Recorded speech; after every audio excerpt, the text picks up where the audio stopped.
How's it going, everybody? It's Yago and Mike Gruppen with the Conquerors International Strength Team, and we're in the heart of Grand Rapids for another edition of Meeting the Human Behind the Badge. But yeah, we're gonna have some fun with my friend, Officer Ruth Walters. Would you introduce yourself?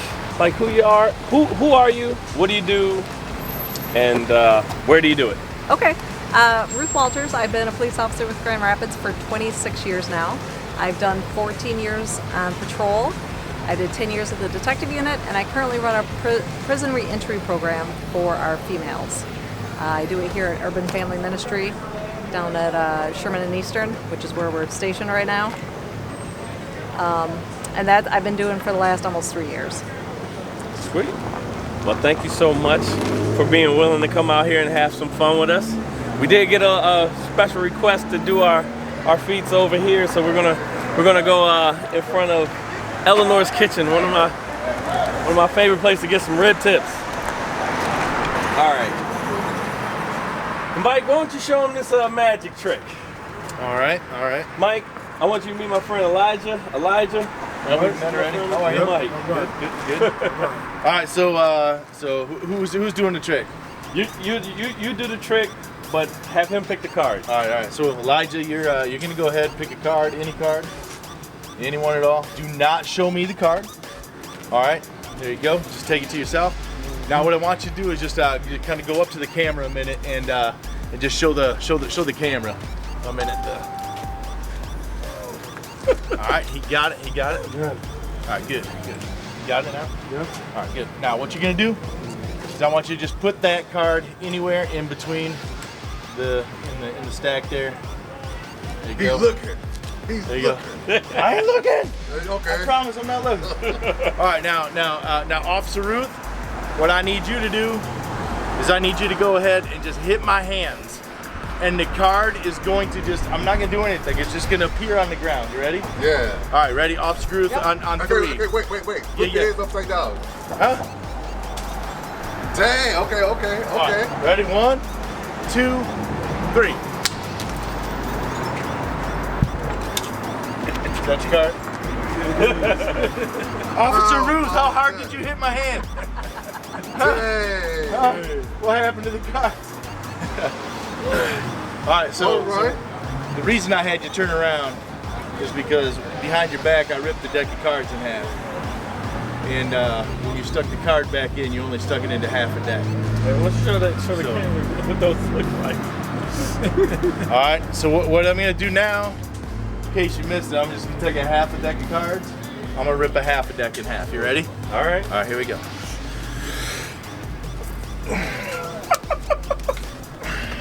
Man. Dang. What'd you think? Yeah, that was straight. Wow, the I'll ripper, pick this up. To practice the ripper a deck apart, but then to go and rip a half a deck apart. Takes it to another level. Yeah. But we better not get in trouble for littering with the police. Top right here, busted right away. Now that was cool. That was cool by you ripping the deck of cards. Now another real common one is we take phone books and we rip them in half.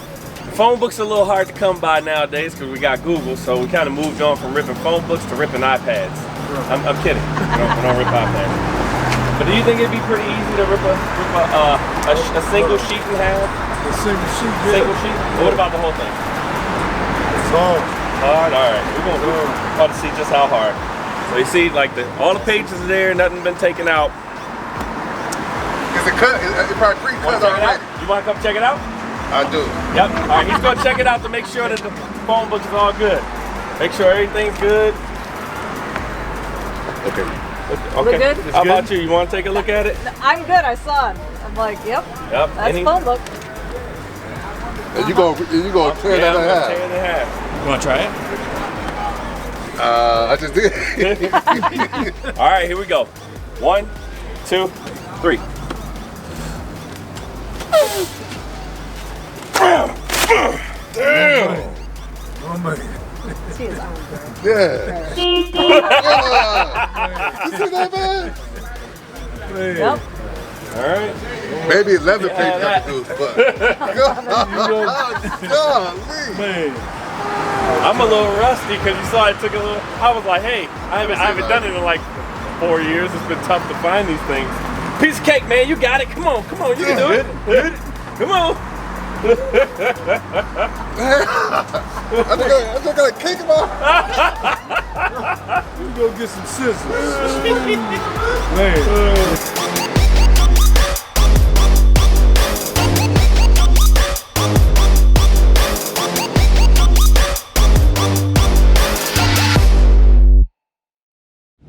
You know, one of the reasons why I really wanted to, I was like, when I heard, when Officer Dan was talking about you or somebody, because I didn't know it was you, he was talking about a women's clear, like there's about to be a women's clear, and I was like, thank God, because with the prison stuff that I do, there's a lot, I've found that with reentry stuff, there's a lot of help for guys, and there's a lot of help for well, there's not a lot, but there's help for families.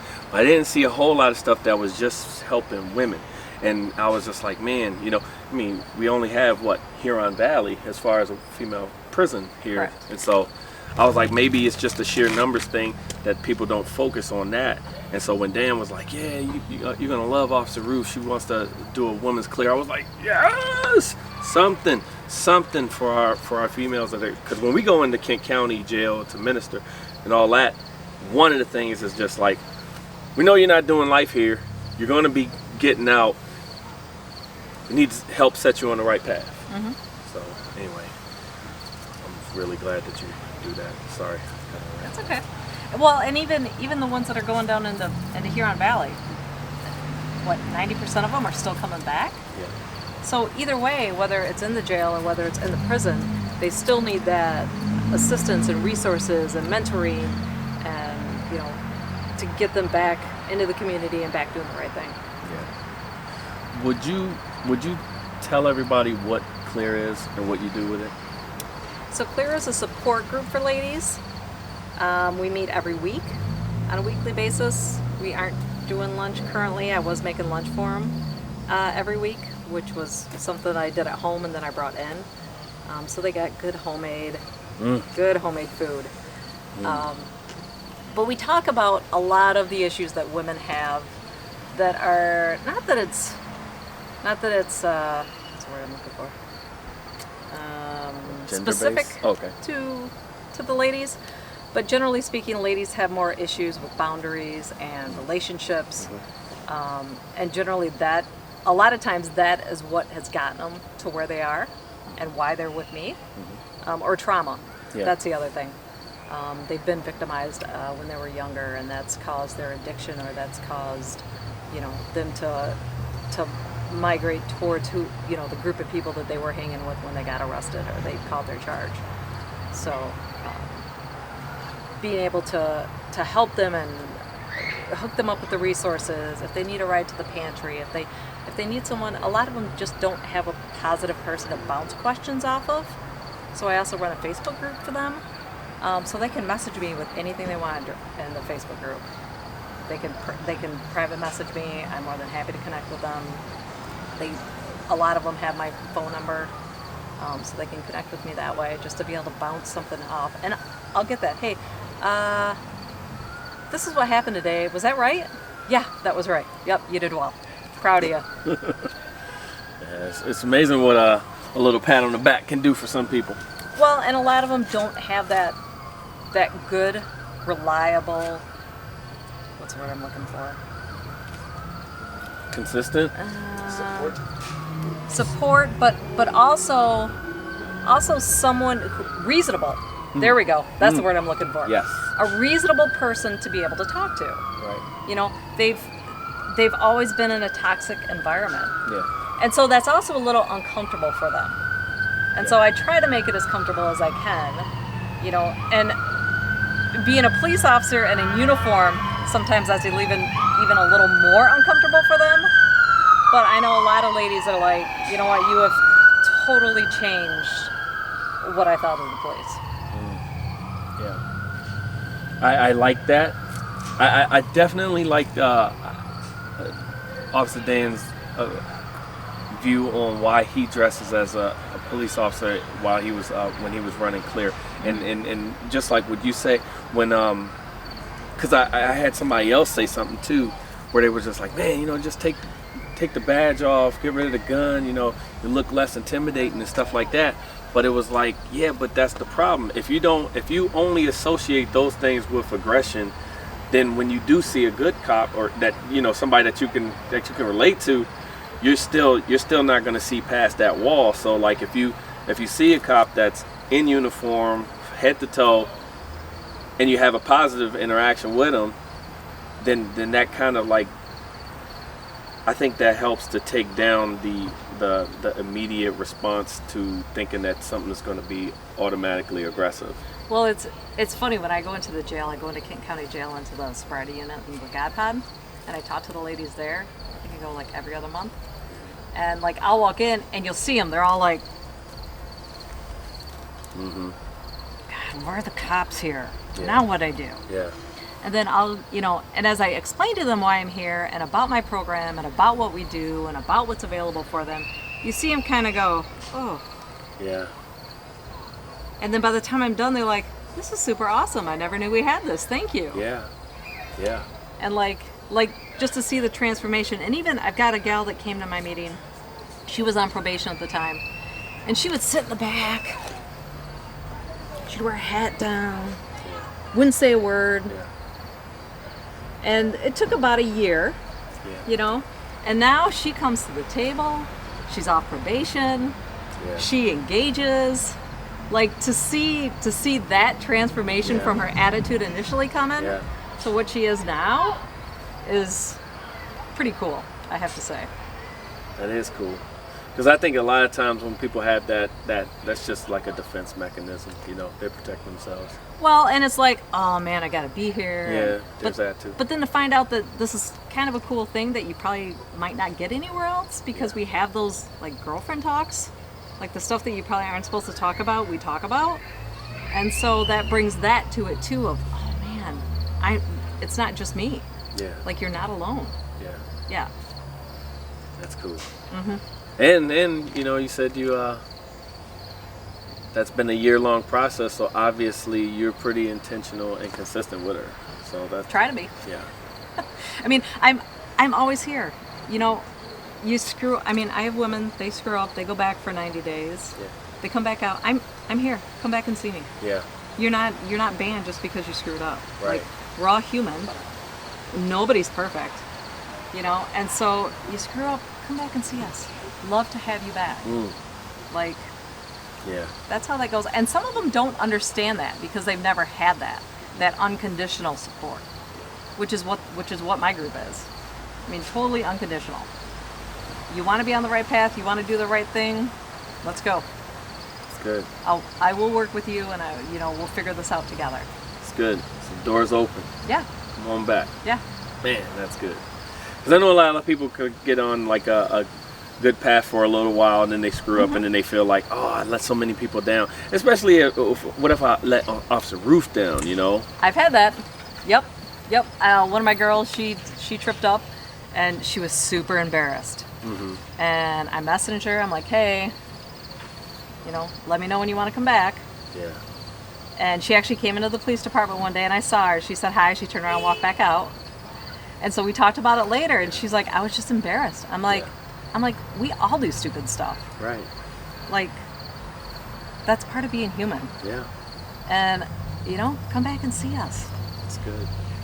Like, good people do bad things. And that's kind of what I've always based stuff off of. A lot of times they get in bad situations, they get in bad relationships, but deep down inside, they are really like awesome people. Yeah. Yeah. I like that. So what made you want to? Was there always a woman's clinic, or did you start it after that? Because like what was it that inside of you that made you want to do this? So I'm also a college student, just finishing my last semester Woohoo! to have my bachelor's degree. Good job. Thanks. Yeah. And so I was it was a corrections class, and I had to do a paper on reentry. Mm-hmm. And I knew that we had this reentry group. I was working patrol at the time. No idea what it's about, no idea what they did. So I asked, Terry Dixon at the time was running it. I said, hey, can I come sit in on one of your groups one day? He's like, oh yeah, no problem. Go ahead. So he explained to the guys why I was there. And I went in uniform and I got to sit in. And just listening to the men talk about their feelings and their situations and being able to communicate and being able to identify emotions and stuff. I'm like, wait a minute, like, where's our women's group? Right. So I started asking questions about that and kind of pushing the issue. Good. So it took, I don't know, a couple years. Yeah. But they got it. They made the posting for the position. I put in for it. And I got to start it. That's good. Yeah. That's good. I'm so glad. I'm so glad you're doing it. And so you did, you before Clear, have you been involved in any other kind of community policing stuff? So I try to be in as many events as I can. However, generally family. I've got 2 young boys, and they're busy and sports. You got kids? You're an actual person behind the badge? Oh, they're so busy, baseball and football and soccer. Yeah. And they just, they take up a lot of my time. And so Yeah. I try to be, Elijah does giveaways here for Christmas and for Thanksgiving. So I try to be at those. When I was on the road and working nights for like Halloween, I always had candy in my car for the kids. I'd stop and give them candy. At Christmas time, I would always have candy canes in my car. So I would hand out candy canes. So it's just, I don't know. I organize when we're able to go into the hospital, Children's Hospital, a group of us going up there, and then Ronald McDonald House. Yeah. Which is, I stay at the one in Chicago, so it's kind of a hard thing for me. Yeah, so, Ronald McDonald. Me and my wife have a little bit of experience with that one. We had trouble with baby number 3, and she got rushed to the NICU for quite a while. And when we had a whole support group, and we met people from Ronald McDonald's house, so that I know for sure. They're amazing. Yep, absolutely. So we go in there and we make a meal That's good. every couple months for them. So I organize that through the department too, and that is completely voluntary. That's good. So I do what I can with the time that I have. Yeah. No, I appreciate it. The reason why I was asking is because I'm in prison ministry. I'm prisons and jails until COVID and all that stuff happened. And people would ask me, like, why do you... They had pretty abrupt ways of asking in a roundabout way, why do I want to waste my time? They'd be That's like... not a waste of time. I know that. Never a waste of time. And I can say that because I struggled when I was younger. Yeah, had some struggles. So I know what it's like. I mean, I know what it's like to struggle, but I was able to have some family support. Yeah. And so with that, I was able to get back into college, work 3 jobs, and end up doing this, of all things. Yeah. Not even remotely on my radar when I started college. But knowing the struggle that some of these girls have, which is my biggest connection with them, is that I've struggled too. Yeah, I love it because all of the stuff that I try to do, but I'm still a dude, Right? And there's just things that I just don't think about. Things that don't. It's not that they don't concern me, but they don't worry me, or they don't hit my radar or something. So I'm just like, that was one of the main things. Like anytime we get a couple of young ladies pop into my head right now, and I was just with situations like last year summer, I think, or pretty close to. I'm sorry. Was it Christmas? Anyway, doesn't matter. Point was, when I'm on the phone or texting, I'm like, yeah, have you run this by Officer Ruth? Her cleared, and I've texted you a couple times. When is it exactly? Because I want to make sure that people know. By the way, when is your clear? Tuesday mornings, 10:30. Tuesday morning, 10:30. Yep.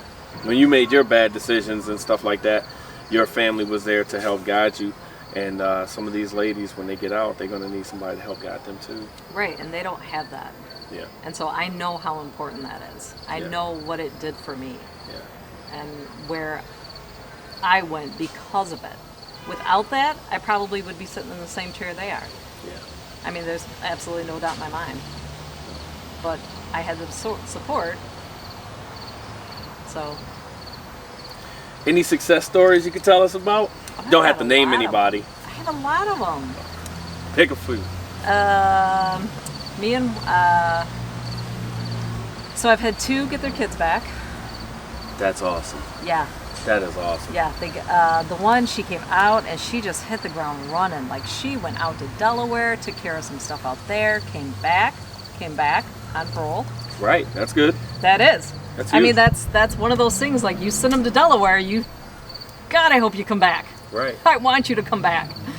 And she did. Back she came, and did jump through all the hoops, did everything she had to do. I went to court with her for one of her hearings in probate court for her kids. I went in uniform and sat with her and Wow. got to see that process, which I've never experienced, but Yeah. that was good to be able to know how that process is. I couldn't imagine not having my kids, and Yeah. and if I couldn't have my kids, I could only imagine what that day would be like to get them back.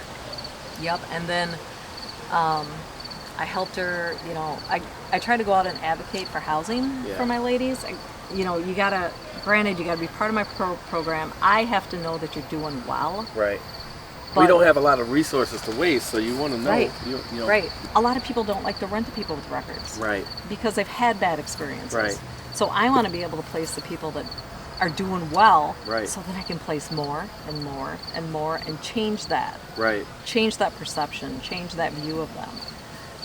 So being able to help her get an apartment and help her get some furniture, and I met her caseworker, and lo and behold, she got full custody. Now she's got her kids. Man, that's She's got awesome. a job. Yeah. So you're making a real difference. I hope so. Like, you're making a real difference. What you're doing. Go ahead. But they do the work. Yeah. I mean, I cannot do the work for them. Yep. I can hook them up with the resources. I can be their cheerleader. Yep. But honestly, they're the great ones. They're the ones that are doing all this work to make all this happen.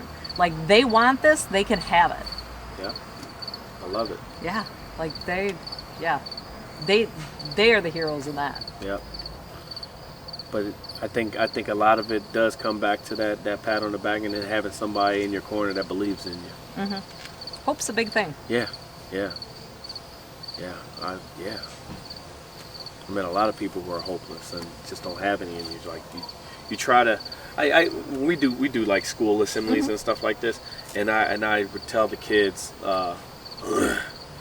that all of the words, all the encouragement, and all the stuff that we tell you, you're the greatest, you can do it, don't give up. All of those things don't mean anything if they don't internalize it. So I always like, hey, say internalize. They say internalize. I'm like, you have to believe in yourself. I can believe in you, but if you can believe in you and your abilities to make the right decisions, to do the right things, to be consistent with your classes and the things that you got to do, like the meetings and stuff, then you're going to get good results. But they got to believe it, and they got to be willing to do it. Yep. Yeah, I can't do it for them. Right. But still, it's part of their story. It's part of their journey. Is the day that they met Officer Ruth. So that's awesome. Yeah.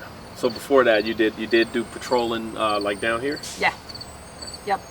I was I did south and I did east. So that's where I like to be. Yeah. It's busy. Yeah. As we were able to hear, Right. it's busy down here today. Yeah. But yeah, wow. So like one of the things I was like wondering, I used to be a bouncer at a few nightclubs, and I did security all over, but Probably ran into you as one. probably, but I always thought for sure that there's a good chance that I'm going to get my teeth knocked out. Every night, you're thinking like that. And, in a month, we probably had like maybe 3 or 4 blowout fights, but then most of them are just like takedowns and restraints and stuff. But I never really thought like today, outside of a separate story for another day, I never really thought like today is the day I could die. So I was just like wondering like how like what gets you through that? Like thinking about that every day, or maybe you don't think about it. I don't. Good. I don't. We have great training. Yeah. I know I'm well trained. Good. I know my training will kick in when it needs to. Yeah.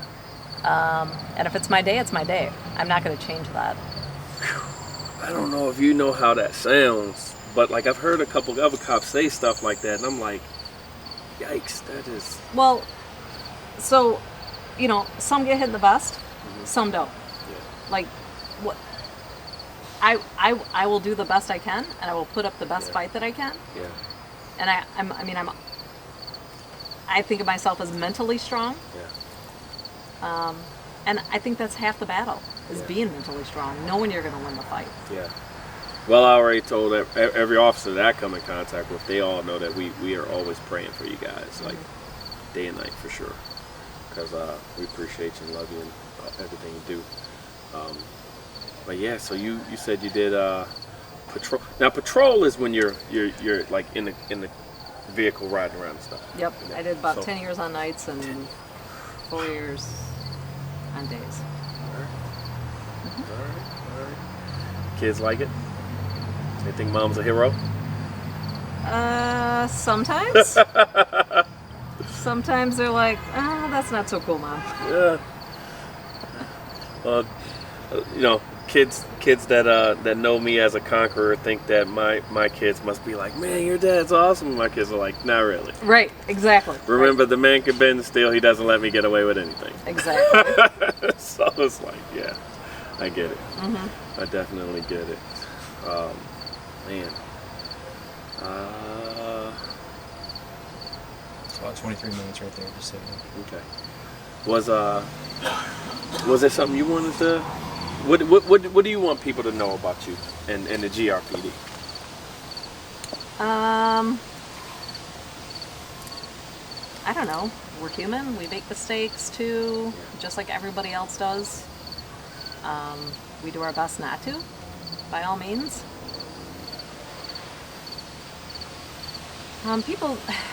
There's a lot of issues that go on in different areas of the country. I would like to think a lot of that is training. If you don't have good training, you're not going to be a good officer. That's the bottom line. I don't know. People are like, cops aren't always nice. Well, police work and the jobs we do is not. People don't call us because they're having a great day. Hey, I'm having a great day. Let's call the cops. Right. So you don't know what that officer came from. Maybe I just, had to tell a lady that her husband died, or that her child died, or I just got done dealing with a dead baby or a homicide victim, or I had to take, worst thing ever, I had to take somebody's kids away from them. Yeah. Like, we have to go do that kind of stuff, and just the screams of the kids and reaching for their mom and stuff like that bugs us. So for people to think that doesn't affect us, oh, it does, and over years and daily. So it's just one of those. It's a little give and take on both sides. You're not having a good day, maybe I'm not either. Yeah. Yeah. One of the things Officer Gomez, when I sat down with him, I was like, and it's a question I'd ask you too. Like what can we do to work together? What can we do to bridge this gap? Like, the whole purpose of this video series is to help with the healing between the community and law enforcement. One of the things that Officer Gomez said, he was like, if you have a good interaction with a cop, let his boss know. Call him or call his boss, and and I was like, I never really thought of that. Like what do you think would help, like, bridge this gap between us all? I don't know. Honestly, like, a lot of people have contact with us in an enforcement type way. Yeah. Like, you see me at the gas station, come up and say hi. Yeah. I'm more than, I got time. If I'm at the gas station, I got time. More than happy to chat with you. Yeah. And I think you'll find most cops are. Yeah. Most cops are willing to chat, willing to talk to the community. I don't see any reason they wouldn't. Right. honestly. Right. But that's that part of that, is that having that interaction that's not enforcement related. Yeah. One day at a time. Mm-hmm. One officer at a time. You know. Just, I'm trying to get a lot of different perspectives and a lot of different ideas on how to do this, how to, because I like it that people are having like this conversation, but I want to see what the doing looks like, you know, in life. It's hard. It's hard because there's so much, I wouldn't necessarily say bad information, but you see a cop, that's the last person you want to go talk to. Honestly. Generally speaking. Yeah, generally speaking. Right. I don't want to go talk to the cop. Why do I want to go talk to the cop? What, did you get arrest me for something? No, we're not. Yeah. I mean, yeah. Well, hopefully this is going to help to change that perspective. You know, when I was a kid, they used to do something to Officer Friendly. I actually thought a cop last name was Friendly. His name wasn't Friendly. But it was like in elementary school. We had a cop. I want you guys to meet Officer Friendly, and so they, you know, there was, you know, the Conquerors. We used to have something called the Con and the Cop. It was like about 5 years ago or something like that, and we would take cops in to do our school assemblies with us and stuff, and that went over really, really well. Yeah. But then it seems like I don't know how come we didn't continue doing that. I think we did probably a couple years, and actually I talked to some of those cops about doing these sit downs, so I look forward to doing that with them. But you know, it's just another attempt to get everybody on the same page about stuff like that. Yeah.